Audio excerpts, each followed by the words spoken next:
ওয়ালাউ আন্নাহুম ইয যালামু আনফুসাহুম জাউকা, বান্দারে যদি গুনাহ করে ফেলো আমার রহমত থেকে মুখ ফিরিয়ে তুমি চলে যাইও না। বান্দা, আকাশ পরিমাণ যদি গুনাহ করো, পাতাল পরিমাণ যদি গুনাহ করো, সাগরের পানি পরিমাণ যদি গুনাহ করো, পাহাড় তুলনায় যদি তুমি গুনাহ করো, আমার দরবার থেকে তুমি নিরাশ হইও না। বান্দা, আমি তোমাকে একটি রাস্তা বাতাই দিচ্ছি, একটি পথ তোমাকে আমি দেখাই দিচ্ছি। সেই পথটি কোন পথ তোমরা জানো? ওয়ালাউ আন্নাহুম ইয যালামু আনফুসাহুম জাউকা, বান্দারে যখন তোমরা বরবাদ হয়ে যাবে তখন তোমাদেরকে একটা পথ আমি তোমাদেরকে দেখাই দিলাম। সেই পথটির নাম হচ্ছে আমার রাসূলের মদিনা। জুড়ে বলেন সুবহানাল্লাহ। বান্দা, আমার নবীর দরবার গিয়ে কেঁদে কেঁদে তোমরা বলো ইয়া রাসূলুল্লাহ, ইয়া হাবিবাল্লাহ, আয়াকা ইয়া রাসূলুল্লাহ।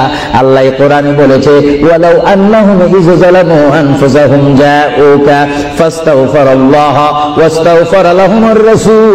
আল্লাহ বলেছে হে বান্দা, তোমরা ডানে না গিয়ে, বামে না গিয়ে, পিছে না গিয়ে তোমরা সরাসরি আমার নবীর কদমে চলে যাও। আমার নবীর কদমে গিয়ে আমি আল্লাহর দরবারে তোমরা তওবা করো।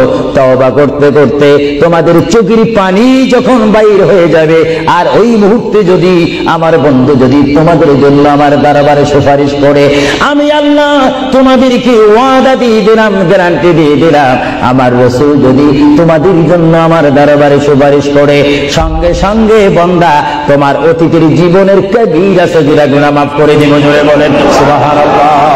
আরো জোরে বলেন। আমার আপনার গুনাহ মাফ করার জন্য রাসূলুল্লাহর দরবারে যাওয়ার দরকার আছে কিনা? চিৎকার জীবনে আছে কিনা?